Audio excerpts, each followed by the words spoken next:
میں نے تعجب سے اس لڑکی کو دیکھا، پھر کپ کو ہونٹوں کے قریب لایا ہی تھا کہ ایک شدید بدبو کا بھپکا میرے دماغ میں چڑھ گیا۔ بدبو کافی کے کپ سے اٹھ رہی تھی۔ کافی ٹھنڈی یک تھی، جس کا اندازہ مجھے برف کی طرح سرد پڑتے کپ سے ہو گیا۔ میں نے حیرت سے کپ کی طرف دیکھا۔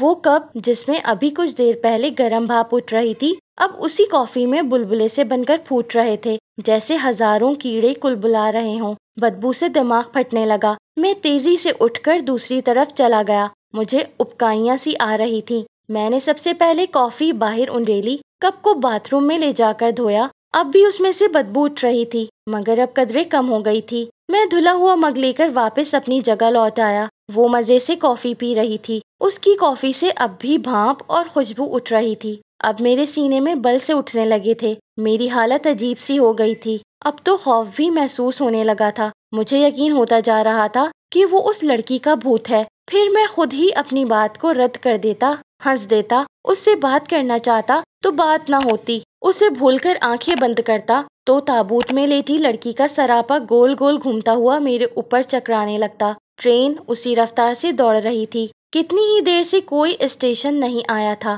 میں حیران تھا۔ اس راستے پر تو کئی چھوٹے چھوٹے اسٹیشن آتے تھے۔ یہ واحد ٹرین تھی جو ہر اسٹیشن سے مسافروں کو لیتی اور انہیں منزل پر پہنچایا کرتی تھی۔ میں نے اپنی ریسٹ واچ پر نگاہ ڈالی۔ حالانکہ مجھے ٹرین میں سوار ہوئے 2 گھنٹے گزر چکے تھے، مجھے لگ رہا تھا جیسے 15-20 منٹ ہی گزرے ہوں۔ اچانک نہ جانے کیوں مجھے ایسا لگا جیسے میں اور وہ دنیا میں صرف ہم 2 ہی رہ گئے ہوں۔ میں کسی اسٹیشن پر اترنا چاہتا تھا، دوسرے لوگوں کو دیکھنا چاہتا تھا، مگر ٹرین بھاگی جا رہی تھی۔ سنسان اور دھیرے دھیرے اندھیروں کی طرف بڑھتے راستوں پر کسی زہریلی ناگن کی طرح بل کھاتی، ہچکولے لیتی، اپنی مخصوص آواز کے زیرو بم پر لہراتی چلی جا رہی تھی۔ میں اپنے اندر بلا کی گھٹن محسوس کر رہا تھا۔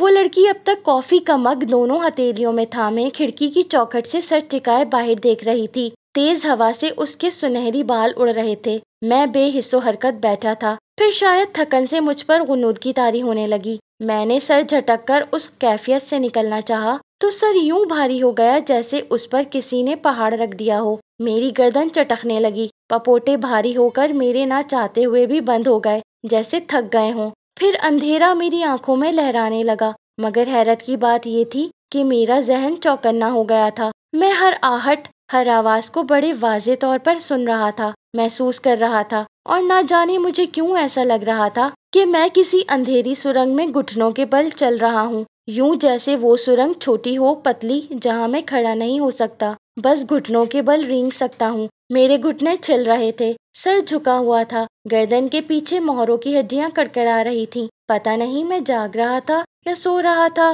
رفتہ رفتہ ٹرین کی مخصوص آواز دھیمی ہوتی چلی گئی۔ اس کی جگہ تیز جھکڑ چلنے کی آواز نے مجھے احساس دلایا جیسے میں بگولوں کی زد میں ہوں۔ ٹھنڈے اور یہ ہوا کے تھپیڑے میرے چہرے اور بدن سے ٹکرانے لگے۔ مجھے آگے بڑھنے کے لیے بہت محنت کرنا پڑ رہی تھی۔ میں جیسے جیسے آگے بڑھنا چاہ رہا تھا، ویسے ویسے ہوا میرے راستے کی دیوار بنتی جا رہی تھی۔ بالکل اچانک مجھے لگا جیسے سرنگ ایک دم ختم ہو گئی ہے، میں کہیں نیچے گرنے والا ہوں۔ ایک زبردست جھٹکا لگا۔ میں نے پوری قوت سے اپنے آپ کو سنبھالا اور پھر اچانک کوئی بھاری پتھر سا مجھ پر آ گرا۔ میرے حلق سے چیخ نکل گئی۔ میں جھٹکے سے اٹھ بیٹھا تھا۔ میں اپنی سیٹ پر ہی تھا۔ میری ٹانگوں پر میرا اٹیچی کیس گرا ہوا تھا۔ میں یقیناً سو گیا تھا۔ کھڑکی کا شیشہ کھلا ہوا تھا، جس میں سے سرد ہوا کے جھونکے اندر داخل ہو رہے تھے۔ میں نے چاروں طرف نگاہ ڈالی، پھر مجھے اچانک خیال آیا کہ وہ عورت نہیں ہے، وہ واقعی کہیں نہیں تھی۔ نہ اس کا اٹیچی کیس تھا،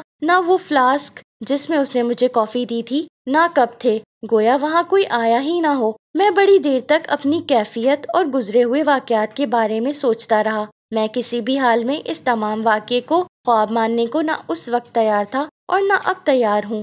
وہ آئی تھی، مجھے اس نے کافی دی تھی، مجھ پر غنودگی طاری ہوئی تھی۔ وہ سب کچھ میرے ساتھ ہوا تھا جو میں نے محسوس کیا تھا، مگر وہ سب کیا تھا؟ کیا میری غنودگی کے دوران میں ٹرین کہیں رکی تھی؟ کیا وہ عورت کہیں اتر گئی تھی؟ وہ کون تھی؟ اس کا البتہ واضح جواب میرے پاس موجود تھا، یہ کہ وہ وہی تھی جسے میں نے بچپن کے خواب میں تابوت کے اندر لیٹا دیکھا تھا۔ اس کا مجھے 100% یقین تھا اور ہے۔ میں سوائے سوچنے، تعویلیں گھڑنے، اندازے لگانے کے علاوہ کچھ نہیں کر سکا۔ یہ ٹرین ایسی بھی نہ تھی کہ اس میں زیادہ رش ہوتا۔ کوئی اگر میری بوگی میں ہوتا تو میں اس سے اس واقعے کی تصدیق کروا سکتا تھا، مگر میں جس بوگی میں تھا وہ بالکل خالی تھی۔ پتہ نہیں یہ بھی اتفاق تھا یا کسی پراسراریت کا حصہ۔ میں تھک گیا، بہت تھک گیا۔ میری گردن میں پشت کی طرف درد تھا، دونوں کندھوں کے بیچوں بیچ درد کی ٹیسیں اٹھ رہی تھیں۔ میں سیٹ پر بالکل سیدھا لیٹ گیا۔ اٹیچی کیس میں نے اٹھا کر واپس اوپر رکھ دیا،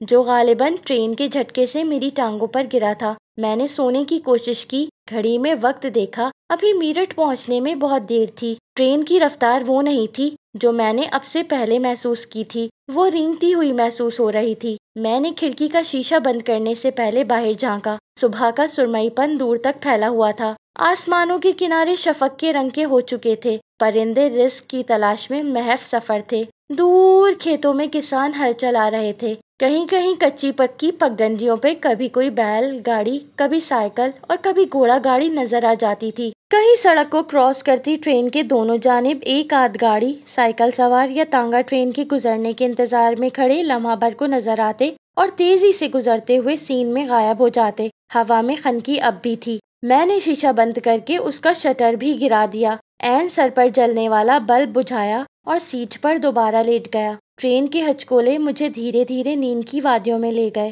پھر میری آنکھ بہت سی آوازوں سے کھلی تھی۔ میں نے محسوس کیا کہ میرے ڈبے میں کچھ لوگ چڑھے ہیں۔ ٹرین کسی اسٹیشن پر رکی ہوئی تھی۔ میں نے پھر کھڑکی کھولی۔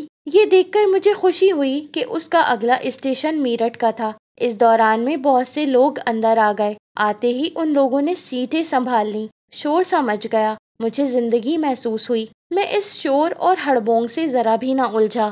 بڑے سناٹے میں گزرا وقت بوجھل لمحوں کی طرح مجھے ڈپریس کر گیا تھا، شاید اسی لیے میں خود کو خوش محسوس کر رہا تھا۔ میں نے اپنا اٹیچی کیس اٹھا کر نیچے اپنی سیٹ کے پاس رکھ لیا۔ جو فیملی میرے بالکل سامنے والی سیٹ پر قبضہ جما رہی تھی، ان کے ساتھ 2 بچے تھے۔ بچے سیدھے کھڑکی کی طرف آئے تھے اور اب دونوں آپس میں لڑ رہے تھے۔ دونوں کو کھڑکی سے لگ کر بیٹھنا تھا۔ لمحوں ہی میں ان دونوں کے درمیان ہاتھا پائی شروع ہو گئی۔ اے حرامزادو، منحوسو، تم دونوں کو یہاں بھی چین نہیں آتا؟ ایک بوڑھی خاتون نے دونوں ہی کو رپٹ کر رکھ دیا۔ وہ دونوں شاید پہلے ہی اس رد عمل کے عادی تھے۔ ایک دم منہ پھاڑ کر رونے لگے۔ وہ اب بھی ایک دوسرے کو کھسوٹ رہے تھے۔ اب ان کے ساتھ آنے والا مرد ان دونوں کی طرف مڑا، انہیں گھورا۔ ابے نچلو، بات سمجھ میں نہیں آتی۔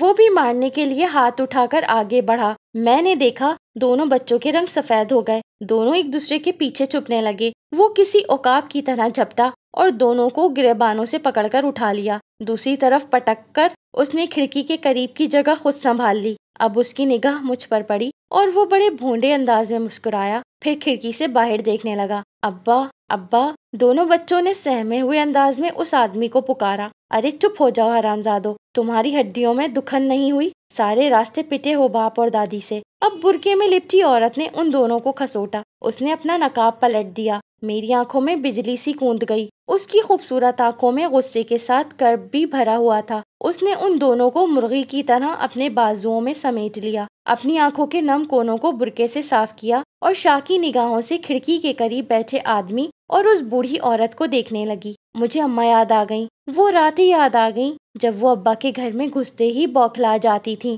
بار بار ہمیں چپ کراتی تھی، ذرا سی آہٹ پر بھی شش پکار اٹھتی تھیں۔ اس وقت ان کی آنکھوں میں خوف ہوا کرتا تھا، مگر جب رات کی کسی پہر وہ ابا کے کمرے سے باہر آتی تھی اور میں چپکے سے بھیچی بھیچی آنکھوں سے انہیں غور سے دیکھتا تھا، تب بھی ان کی آنکھوں کے کونوں میں پانی بھرا ہوتا تھا۔ غصے اور کرب دونوں ہی مل کر عجیب سی کیفیت بنا دیتے تھے۔ وہ جانے کیوں بے اختیار مجھے اپنے بازوؤں میں سمیٹ لیتی تھی۔ وہ پورا خاندان ایک دوسرے سے بیزار لگ رہا تھا۔ مجھے اس وقت شدت سے اپنے گھر کے افراد یاد آئے۔ یہ احساس بھی ہوا کہ ہم سب بھی ایک دوسرے سے اتنے ہی بیزار ہیں، الگ تھلگ، کوئی کسی کے لیے نہ فکر مند ہے نہ پریشان، حال احوال تک پوچھنے سے مستثنیٰ ہے۔ رضا بھائی، شجاع بھائی، طیب، زین اور زینت اور میں، خود میں بھی گھر سے باہر کتنا اہم اور گھر کے اندر کس قدر غیر اہم بن کر رہ گیا تھا۔ وہ رفاقتیں، وہ محبتیں، وہ میل ملاپ، وہ چہل پہل، سب کچھ ختم ہو کر رہ گیا تھا۔ ہم سب یوں ایک گھر میں رہ رہے تھے جیسے کسی سرائے میں رہ رہے ہوں، اور صرف وہی لوگ جن کے پاس رات کو سونے کا ٹھکانہ نہ تھا۔ شاید ہم میں سے کسی کے پاس ٹھکانہ ہوتا تو ہم بھی وہ چوکٹ چھوڑ کر کہیں اور جا چکے ہوتے۔ حالانکہ ابا کی موت سے پہلے کسی کا گھر سے الگ ہونا یا کسی فرد سے کسی دوسرے فرد کا بے رخی برتنا ممکن ہی نہ تھا۔ دلوں میں ایک دوسرے کے لیے کشش تھی، محبت تھی، وہ سب ختم ہو چکی تھی۔ میں نے سوچتے سوچتے سر سیٹ کی پشت سے ٹیک دیا۔ جو ہی میرا سر لکڑی کے اس پٹے پر لگا، میں چند لمحے ساکت رہ گیا، پھر اچھل پڑا۔ مجھے یوں لگا جیسے اس لکڑی میں سے کوئی سرگوشیاں کر رہا ہو۔ پھر آواز واضح ہو گئی، ضیا، ضیا، ضیا۔ کوئی مجھے پکار رہا تھا۔ وہی مخصوص آواز تھی، وہی خواب والی، قبرستان والی۔ میرے اچھل جانے سے میرا سر لکڑی کے اس پٹے پر سے دور ہو گیا اور آواز ختم ہو گئی۔ میں نے حیرت سے اس لکڑی کو دیکھا جس پر سر ٹیکا تھا، پھر میں نے اس سے کان لگایا، مگر اب کوئی آواز سنائی نہ دی۔ میں نے سیدھا ہو کر سر ٹکا دیا، مگر آواز اب بھی نہ آئی۔ میں نے پھر اس لکڑی کو ٹٹولا، لیٹا تو جھینپ گیا۔ وہ پوری فیملی میری حرکتوں کو حیرت سے منہ پھاڑے دیکھ رہی تھی۔ وہ لوگ مجھے ایسے دیکھ رہے تھے جیسے میں پاگل ہوں۔ مجھے اپنے اوپر غصہ آنے لگا، میں واقعی پاگلوں کی سی حرکتیں کر رہا تھا۔ وہ آواز میرے اعصاب پر طاری ہو گئی تھی۔ میں نے اسی وقت فیصلہ کر لیا کہ میرٹھ ہی میں کسی نفسیات کے ماہر ڈاکٹر سے ملوں گا۔ اب میں کھڑکی سے باہر دیکھنے لگا۔ مجھے شرم محسوس ہو رہی تھی۔ وہ دونوں بچے بھی ماں کی بغل سے مجھے جھانک کر دیکھ رہے تھے۔ ان کے منہ کھلے ہوئے تھے، آنکھوں میں حیرت تھی۔ عین اسی وقت میرٹھ کا اسٹیشن آ گیا۔ میں نے تیزی سے کھڑے ہو کر اپنا اٹیچی کیس اٹھایا اور دروازے پر جا کر کھڑا ہو گیا۔ میں نے ان دونوں بچوں کو اپنی کھڑکی کی طرف لپکتے دیکھ لیا تھا۔ اسٹیشن پر رش تھا، تانگے والے میرے پیچھے لپکے۔ میں نے ایک تانگے والے سے بات کی اور تانگے میں بیٹھ گیا۔ سفر اتنا نہیں تھا جتنی مجھے تکلیف محسوس ہو رہی تھی۔ ہم 20 منٹ بعد ہی بی جان کے دروازے پر پہنچ گئے۔ میں نے گھڑی دیکھی، شام کے 4 بجنے والے تھے۔ میرے حساب سے تو ٹرین سے اتنی دیر کا سفر نہیں تھا، مگر شاید یہ ٹرین زیادہ ہی دھیمی رفتار سے چلی تھی۔ حالانکہ ایسا کہیں محسوس نہیں ہوا سوائے ایک مرتبہ کے۔ بہرحال مجھے یہاں پہنچنے کی ایسی کوئی جلدی بھی نہیں تھی، لیکن میں اتنا ضرور چاہتا تھا کہ شیوا جی سے میری ملاقات آج ہی ہو جائے، بلکہ ہو سکے تو میں شالی بابا اور شیوا جی دونوں ہی سے آج مل لوں، تاکہ کم از کم دادا کو کل ہی تفصیل لکھ دوں۔ مجھے لگ رہا تھا جیسے دادا کو بہت جلدی ہے۔ انہوں نے تاکید کی تھی کہ فوراً پہلی فرصت میں انہیں ضرور لکھ دوں کہ ملاقات ہوئی یا نہیں، اور اگر ہوئی تو کیا ہوا۔ ہاں بابو صاحب، کیا ہم غلط جگہ آ گئے؟ تانگے والے نے مجھے چونکا دیا۔ اوہ نہیں، ہم ٹھیک جگہ آئے ہیں، میں نے بھی جان کے مکان کی طرف دیکھتے ہوئے کہا، جو اتنے برسوں میں ذرا بھی نہ بدلا تھا۔ باہر سے ویسا ہی کھنڈر لگ رہا تھا جیسا اب سے برسوں پہلے لگا کرتا تھا۔ میں نے تانگے والے کو کرایہ دیا۔ دروازے کی طرف بڑھتے ہوئے میں سوچ رہا تھا کہ یہ سب مجھے اچانک یہاں پا کر کس قدر حیران ہوں گے۔ میرے ہونٹوں پر مسکراہٹ پھیل گئی تھی۔ میں نے کنڈا بجایا، جواباً کچھ دیر تک اندر خاموشی چھائی رہی۔ میں نے پھر کنڈا بجانے کے لیے ہاتھ بڑھایا ہی تھا کہ دروازہ دھیرے سے کھل گیا۔ سامنے فرحت کھڑی بھونچکی ہوئی مجھے دیکھ رہی تھی۔ اس کا دوپٹہ اس کے کندھے سے ڈھلکا ہوا تھا، بال بکھرے ہوئے تھے، سیاہ چمکدار بالوں کی ایک لٹ اس کے چہرے پر پڑی تھی، ملکی جیسے کپڑے، ہاتھ آٹے میں سنے ہوئے، تمتماتا ہوا چہرہ۔ میں اسے دیکھتے ہی رہ گیا۔ اوہ آپ! شاید اسے یقین نہیں آیا تھا، شاید وہ اسے خواب سمجھ رہی تھی۔ اس نے پلکیں جھپکائیں، میں پھر بھی غائب نہیں ہوا تو وہ چونک کر پلٹی۔ بی جان، بی جان! پھر وہ میری طرف پلٹی۔ آئیے نا، اور کون آیا ہے؟ خالہ جان، عصمت آپا؟ کوئی نہیں آیا، میں اکیلا کافی ہوں، میں نے شرارت سے کہا۔ میں اندر داخل ہو گیا۔ وہ پلٹ کر اپنا دوپٹہ درست کرنے لگی، دوپٹے پر آٹا لگ گیا۔ وہ بوکھلا گئی۔ میں اس کی اس بوکھلاہٹ سے محظوظ ہو رہا تھا۔ مجھے ایسے آنا بہت اچھا لگا۔ پہلی مرتبہ احساس ہوا کہ آدمی بکھرا بکھرا بے ترتیب بھی کبھی اچھا لگتا ہے۔ کیا ہوا فری، کون ہے بیٹا؟ بی جان کی آواز آئی، ساتھ ہی ان کے چپلوں کو گھسیٹنے کی آواز اور مخصوص انداز میں چلنے کی آواز آئی۔ وہ سامنے آ گئی۔ مجھے دیکھ کر لمحہ بھر کو تو وہ بھی حیران ہو گئی۔ میں نے پل بھر کو ان کی آنکھوں میں اچانک کروٹ لے کر جاگ اٹھنے والے خوف کو بھی محسوس کر لیا۔ السلام علیکم بی جان۔ میں ان کی طرف بڑھا۔ میں نے خاص طور پر مسکرا کر کہا، شاید ان کی آنکھوں میں جاگ اٹھنے والے خوف کی وجہ سے۔ خیریت ہے بیٹا؟ ان کی آواز میں انجانے خوف کی لرزش تھی۔ وعلیکم السلام۔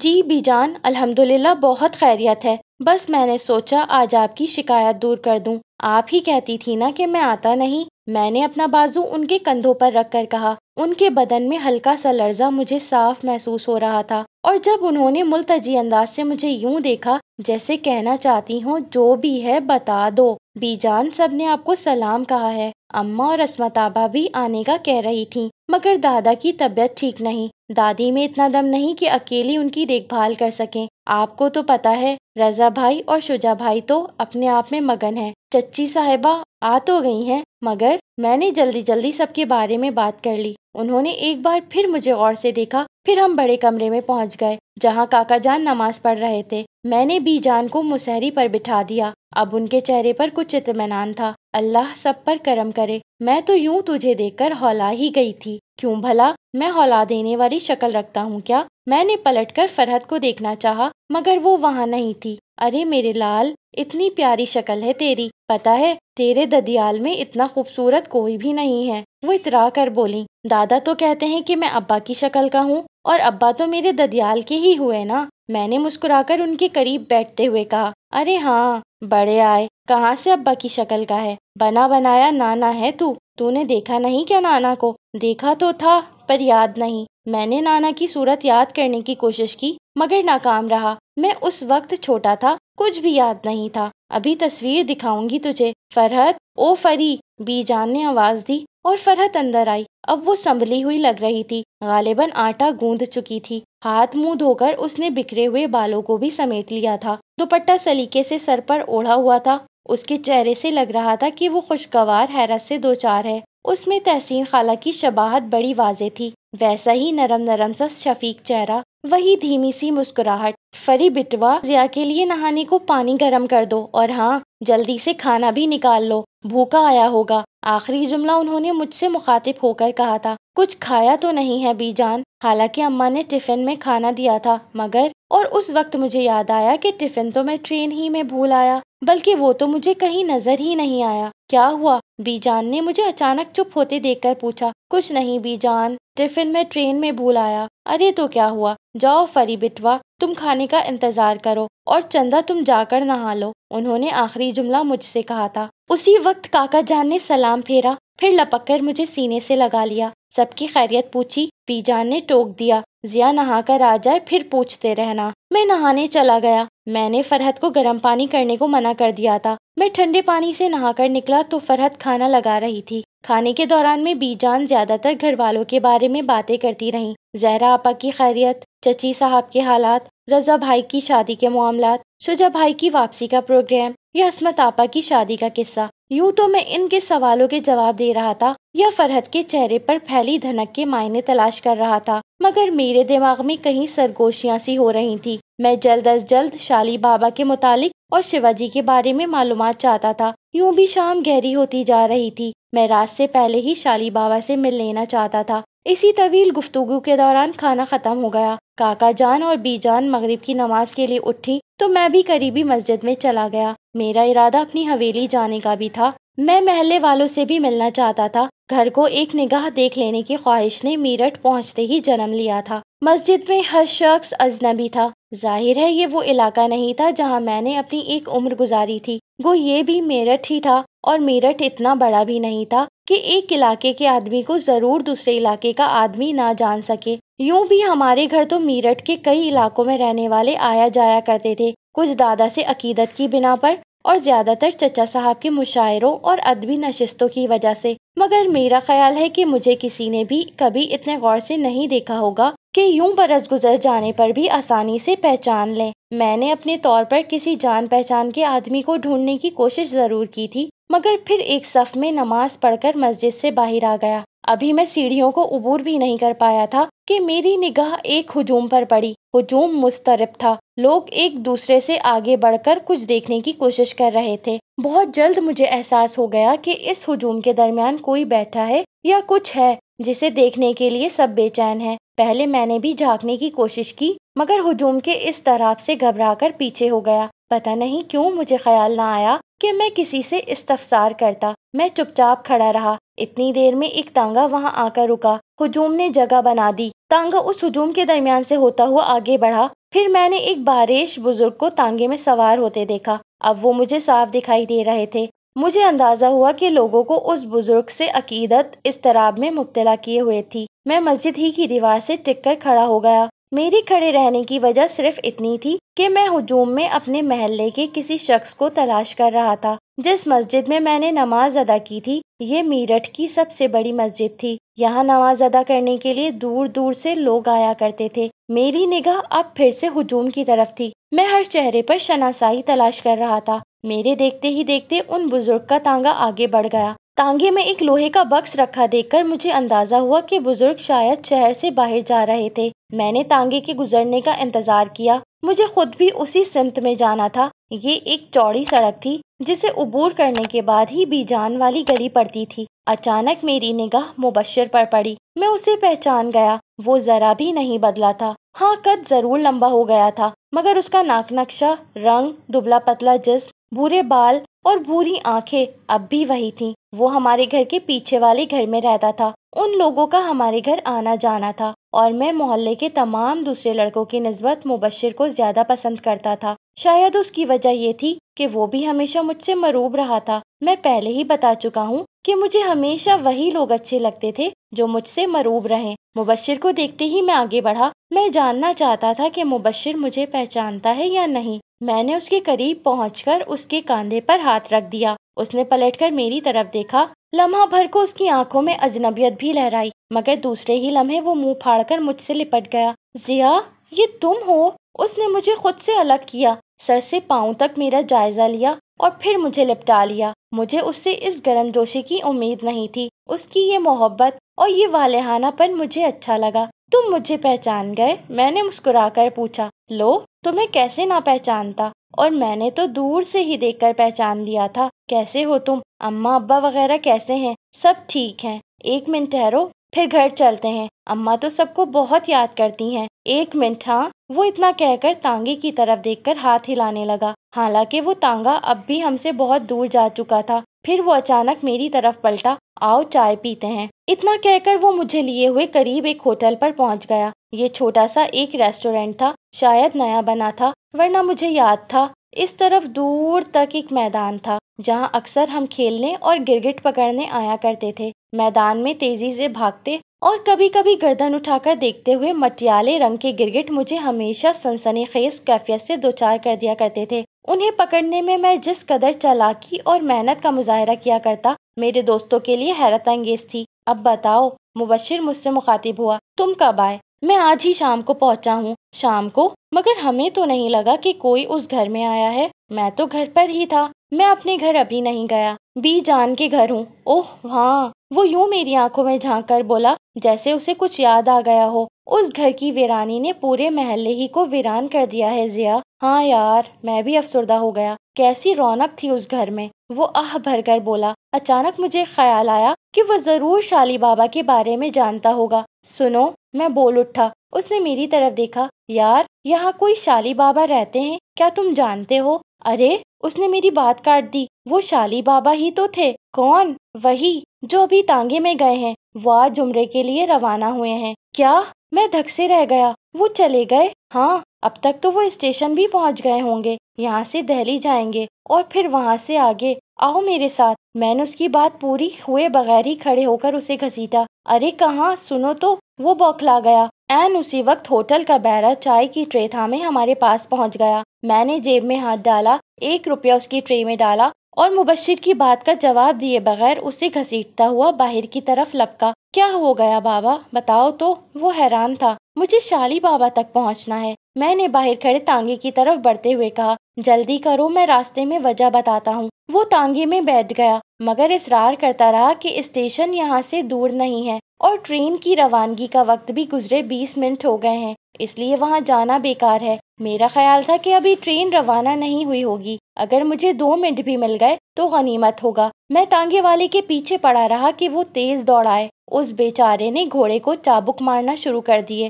ہم اسٹیشن پر پہنچے تو میں تانگے میں سے اچھل کر بھاگا۔ ٹرین ابھی پلیٹ فارم پر ہی کھڑی تھی مگر بس چلنے ہی والی تھی کیونکہ گارڈ ہری جھنڈی ہلا رہا تھا۔ مجھے شالی بابا کا ڈبہ دور ہی سے نظر آیا، محض اس وجہ سے کہ اس ڈبے کے باہر بے پناہ رش تھا۔ میں بھاگتا چلا گیا۔ ہجوم کو چیرتا ہوا جب میں قریب پہنچا تو ٹرین وسل دے رہی تھی۔ ابھی میرے